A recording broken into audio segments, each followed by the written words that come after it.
Hello friends. इस video में हम लोग बायनोमियल थ्योरम का एक क्वेश्चन डिस्कस करने वाले हैं जो जेईई मेंस 2024 में आया था।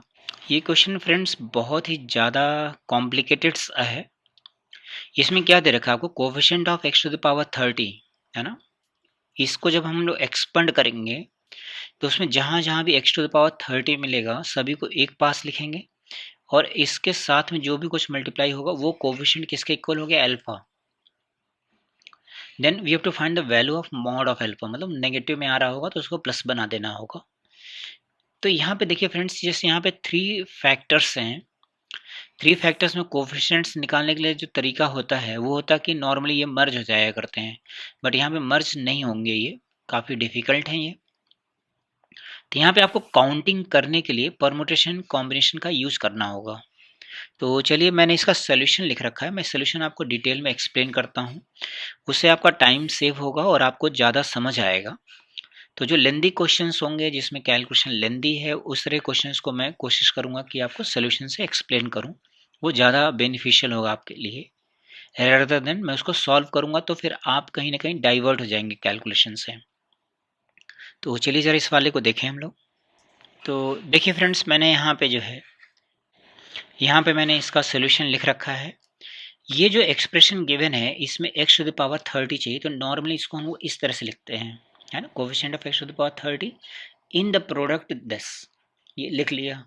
अब आपने एलसीएम ले लिया, इस वाले टर्म का एलसीएम लिखा।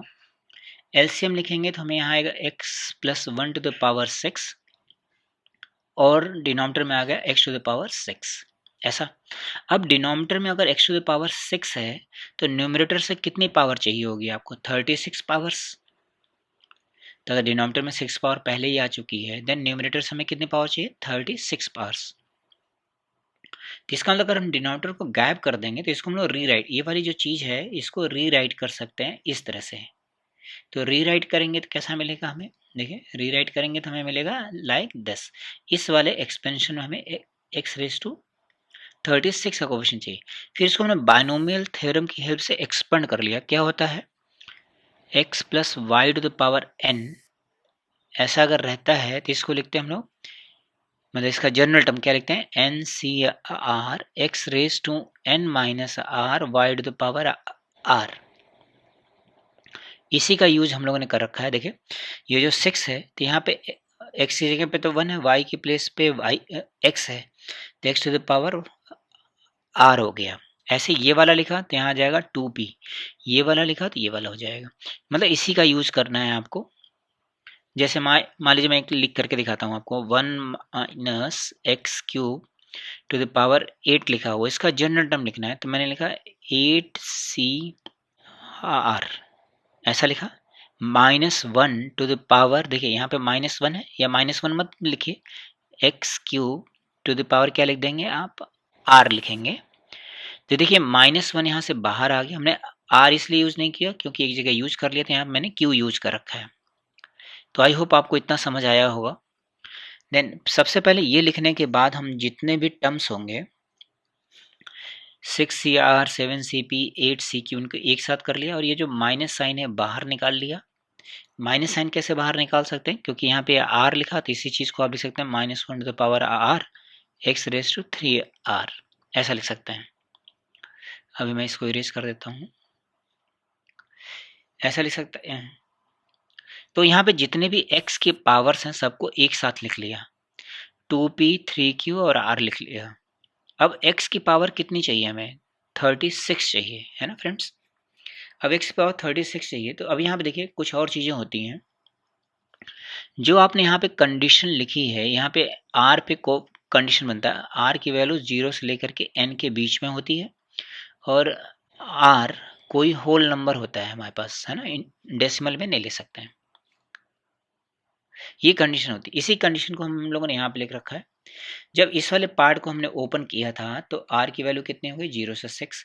इसको ओपन किया तो बन जाएगी 0 to 7, इसको ओपन करेंगे तो बन जाएगा 0 to 8। ये कंडीशंस लिख दिया हमने। अब यहाँ पे देखिए ये जो सम है, ये सम कितना होना चाहिए, 36, उसको मैंने यहाँ लिख रखा है। अब इसी पार्ट को आपको सॉल्व करना है फ्रेंड्स, बिल्कुल भी इजी सा नहीं है। जरा मैं इस चीज़ को कॉपी करके वहाँ पे कर लेता हूँ। हाँ, इसको मैंने यहाँ पे कॉपी पेस्ट कर लिया। ज़रा देखिए, इन तीनों का सम 36 है। अब आप यहाँ पे जो लार्जेस्ट कोएफिशिएंट होता है उसकी वैल्यू पुट करना स्टार्ट करते हैं हम लोग। जैसे q की जगह 1 लिख दिया, तो हमारे पास ये वाली इक्वेशन बन गई। तो यहाँ से r और p की कोई भी वैल्यू मिलेगी नहीं। जैसे मान लीजिए आपने r की जगह 0 डाल दिया, r की जगह 0 तो हो ही सकता है। मान लीजिए r की जगह 0 लिख दिया, तो p की वैल्यू कितनी आ गई 33/2। ये तो पॉसिबल ही नहीं है।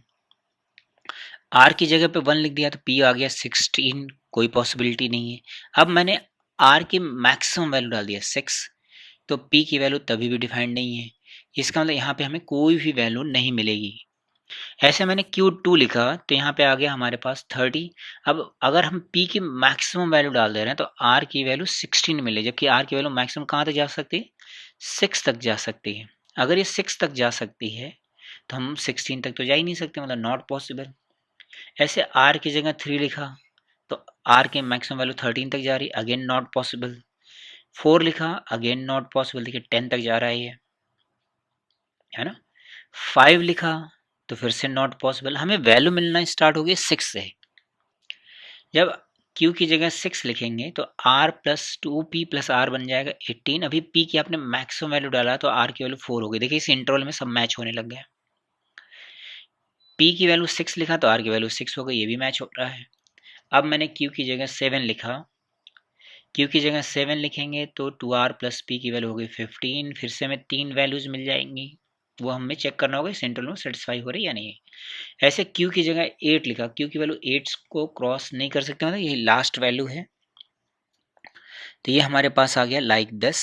यहाँ पे ये वाला पॉसिबल नहीं है, R-2 नहीं हो सकता क्योंकि R की वैल्यू होल नंबर्स में है, तो ये पॉसिबल नहीं है। मतलब हमें सिर्फ ये 4 वैल्यूज मिलेंगे। तो टोटल कितनी वैल्यूज मिलेंगे, देखिए 4 यहाँ पे, 3 यहाँ पे और 2 यहाँ पे, 5 वैल्यूज मिल गई हैं, है ना। अब ये 5 वैल्यूज हम यहाँ पे सब्स्टिट्यूट करेंगे फ्रेंड्स।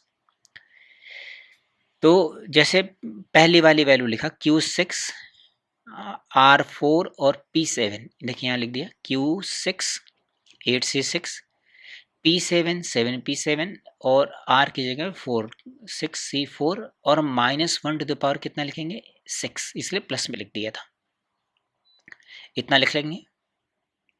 देन सेकेंड वाली वैल्यू लिखा हमने Q6 P6 R6, देखिए तीनों 6 हो गए। फिर जब हमने Q7 लिखा तो ये हमारे पास नेगेटिव आने लग जाएगा, क्यों, क्योंकि यहाँ पे पावर -1 की पावर क्या हो जाएगा ऑड नंबर। ये 3 वैल्यूज हमारे पास नेगेटिव आ गई। ऐसे जब Q हमने 8 लिखा तो ये 4 वैल्यूज हमारे पास पॉजिटिव आ गई। तो फ्रेंड्स मैंने इसको कैलकुलेटर की हेल्प से ये सारा डेटा कैलकुलेट कर लिया था। अगर एग्जाम में आएगा ये क्वेश्चन तो आपको खुद ही कैलकुलेट करना पड़ेगा। ये तो खैर ओरली निकाल लिया था, फिर मैंने यहाँ तक तो ओरल निकाल लिया था, इसके बाद कैलकुलेटर का यूज़ किया और ये वैल्यू हमने फाइंड आउट कर लिया। ये हमारे पास जो वैल्यू आ गई ये अल्फ़ा की वैल्यू है। अब आपको मॉड अल्फ़ा लिख करके इसका आंसर लिखना है। आप हमें कमेंट में बताइएगा कि आपको ये वाला जो मेथड है डिस्क्राइब करने का लेंदी क्वेश्चंस में, ये पसंद आ रहा है या नहीं आ रहा है।